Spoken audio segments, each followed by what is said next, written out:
नमस्ते दोस्तों, आज हम लोग टेलर्स एंड लॉरेंस सीरीज में के जो सीरीज चल रही है उसमें हम लोग एक और प्रॉब्लम करेंगे जो कि ये है कि cos hyperbolic z plus 1/z को हमें एक्सपेंड करना है। तो चलिए इसको शुरू करते हैं हम लोग।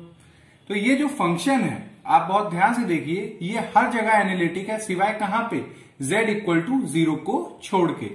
तो हम लोग क्या लिख सकते हैं, the function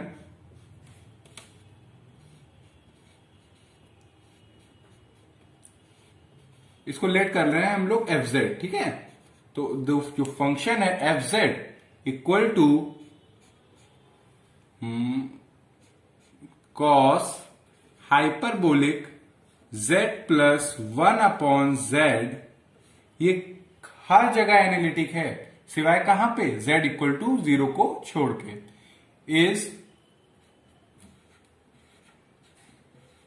is analytic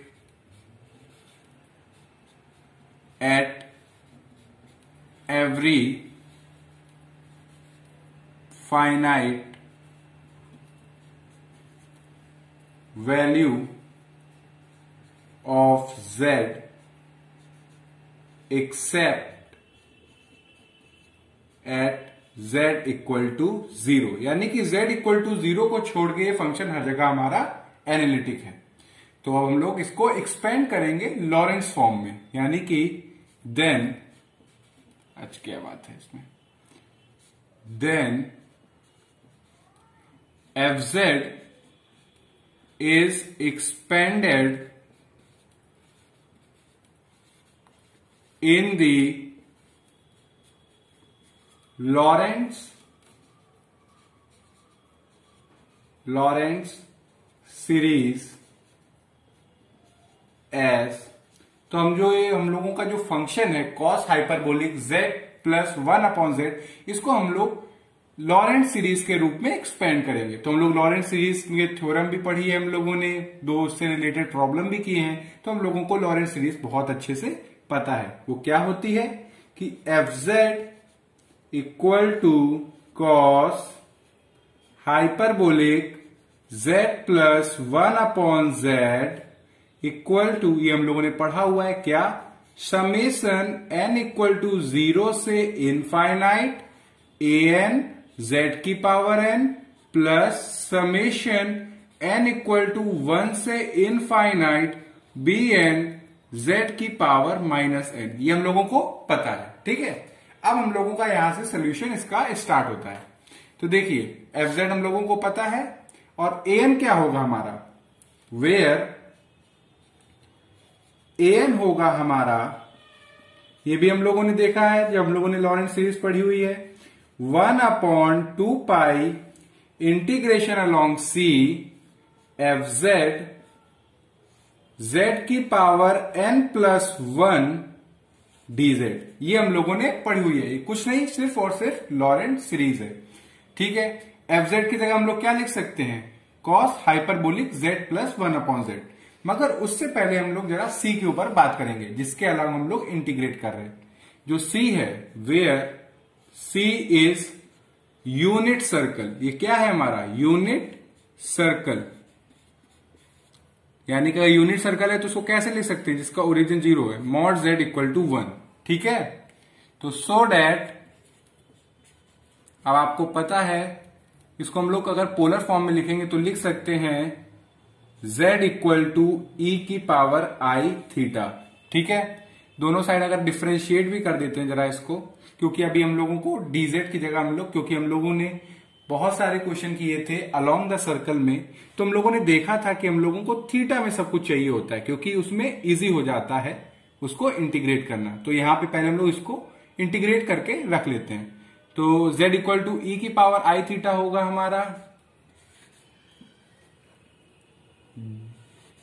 dz is equal to आई ई की पावर आई थीटा डी थीटा। कोई कंफ्यूजन नहीं हुई होगी इसको आपको डिफ्रेंशिएट करने पे, दोनों साइड हम लोगों ने डिफ्रेंशिएट किया इसको, ठीक है। चलिए अब यहां पे आते हैं हम लोग।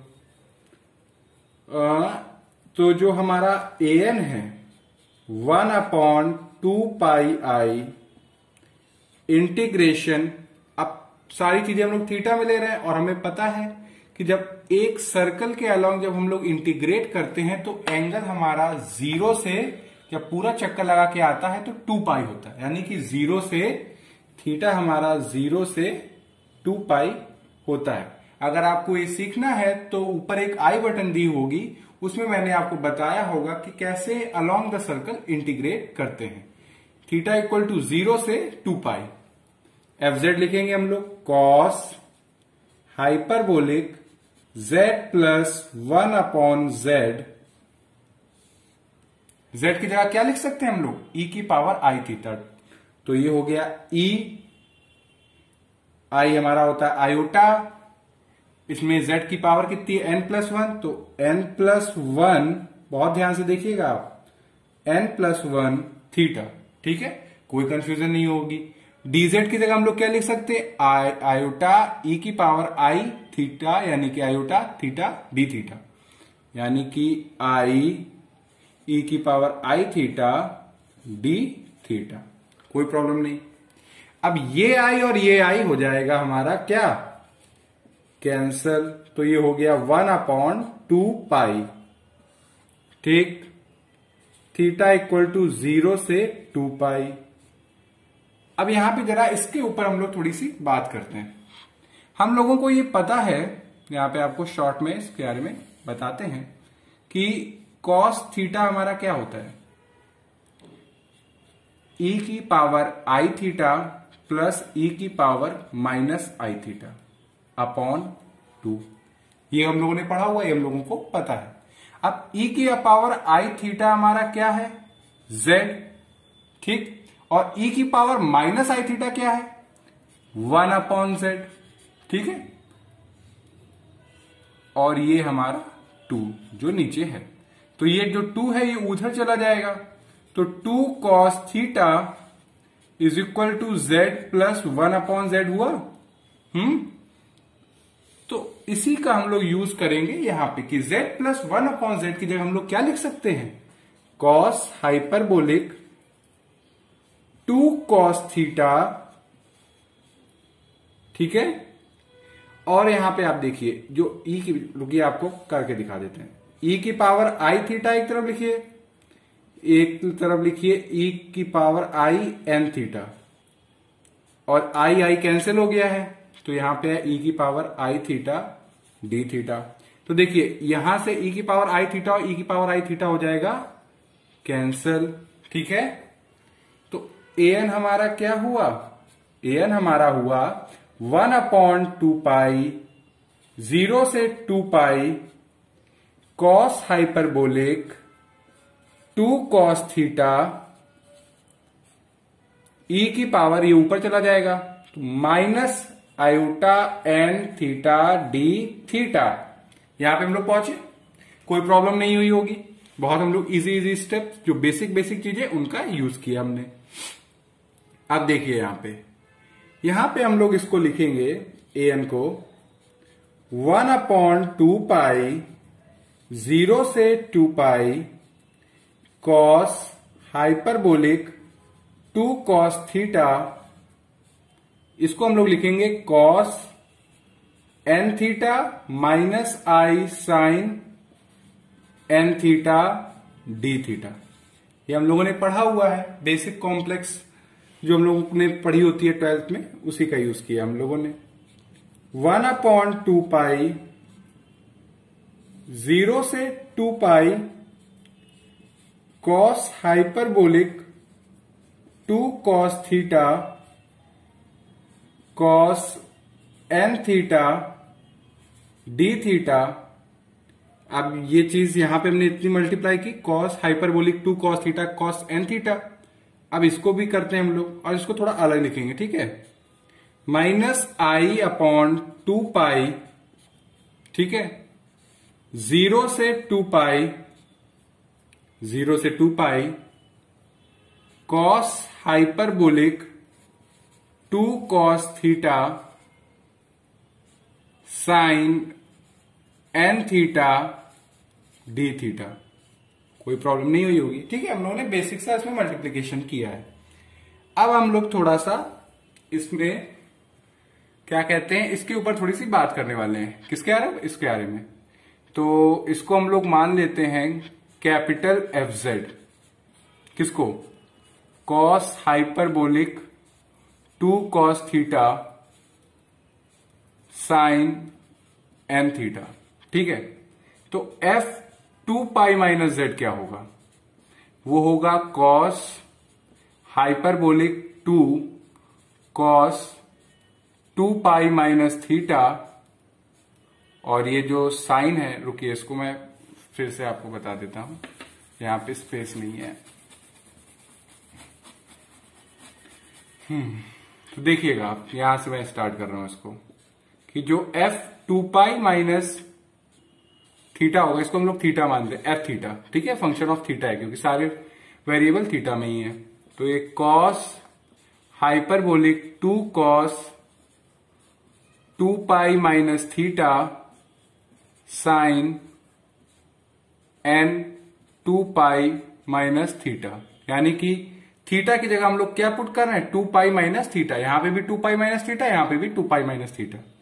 तो ये हो गया कॉस हाइपरबोलिक 2 कॉस थीटा, और यहां पे है sine 2n pi minus n theta. तो इसको हम लोग लिख सकते हैं minus cos hyperbolic 2 cos theta sine n theta. तो ये एफ 2 पाई माइनस थीटा आया क्या हमारा? ये आया माइनस एफ थीटा। ये आया माइनस एफ थीटा आया ये। तो अब आपको ये पता होगा, जब हम लोग 12th में डेफिनेट इंटीग्रेशन की एक प्रॉपर्टी पढ़ी थी हम लोगों ने, कि 0 से 2 pi f theta d theta हमारा 0 हो जाता है। कब? जब f theta is equal to f 2 pi minus theta के में क्या आ जाए? एक माइनस आ जाए। ठीक है, ये हम लोगों ने डेफिनेट इंटीग्रेशन की प्रॉपर्टी पढ़ी हुई है। इस कारण जो 0 से 2 pi f theta d theta है, ये क्या हो गया? 0 हो गया। ठीक है, तो ये हम लोगों ने इसके ऊपर बात की है बच्चों। इसको हमने क्या माना था? इसको माना था हम लोगों ने एफ थीटा। ठीक है, तो ए एन 1/2 पाई 0 से 2 pi cos hyperbolic 2 cos theta cos n theta d theta, और ये जो माइनस आई से 2 पाई 0 से 2 pi f theta d theta, ये क्या है हम लोगों का? ये 0 कैसे आया? ये हम लोगों ने यहां पे इसको सीखा, कि देखा कि F 2 pi minus theta minus F theta के बराबर आया। तो ये हम लोगों ने प्रॉपर्टी पढ़ी हुई है। यहां पे शायद आपको माइनस ढंग से विजिबल ना हो रहा हो, तो ये माइनस दिख रहा है आपको, तो ये माइनस, क्योंकि ये जो चीज थी ये प्रॉपर्टी है, तो डेफिनेट इंटीग्रेशन की प्रॉपर्टी की वजह से ये 0 हो गया। तो ये भी क्या हो गया? 0। तो एन हमारा रहा सिर्फ और सिर्फ 1/2 पाई 0 से 2 pi cos hyperbolic 2 cos theta cos n theta d theta. अब आप बताइए कि ये जो cos hyperbolic z plus 1/z है, इसमें अगर z को 1/z से रिप्लेस कर दे तो क्या फंक्शन में चेंज आएगा? बिल्कुल नहीं आएगा। आप देखिए यहां पे कि ऑन रिप्लेसिंग